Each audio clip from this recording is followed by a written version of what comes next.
আমার মা বিয়ে বাড়িতে গিয়ে সব সময় এই একদম ফুচকা ধরবি না, ফুচকার দিকে একদম যাবি না, এরকম করে পেটটা খালি রাখ, ফুচকা এগুলো একদম পেট ভরাবি না। হ্যাঁ। মাংস আছে, খাসির মাংস, কুলচা টুলচা বেশি নিতে হবে না, খাসির মাংস খাবি? খাসির মাংসটা খা।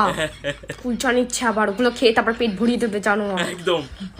হ্যাঁ দাদা ওর একটু লাগবে, একটু মাংস দিয়ে দিন তো। চুপচাপ নেই, মানে এক্ষুনি জুতো দিয়ে মারবো বলে দিচ্ছি। বলে কি? ভালো সলিড দেখে দেবেন। হ্যাঁ আমার চমচম লাগবে না, যা। জুতো দিয়ে মারবো, একদম শেষ করবো মেয়েটা। আরে তুমি নাও, তোমার মা খাবে। কে একটা দিচ্ছে যেন আর নিচ্ছে না। দাদা নিয়ে যান, এখানে খাবে বলছে। চুপ করে নে। বাচ্চা মানুষ, ছেলে মানুষ তো লজ্জায় বলতে পারেনি। চুপচাপ আমাকে দিয়ে দে। এই দেখছো? একটা দিচ্ছ আবার, জানিস কত দামি দামি কাচের বাটি দিয়েছি। যা। তো সবার সামনে একদম মারবো বলে দিচ্ছি।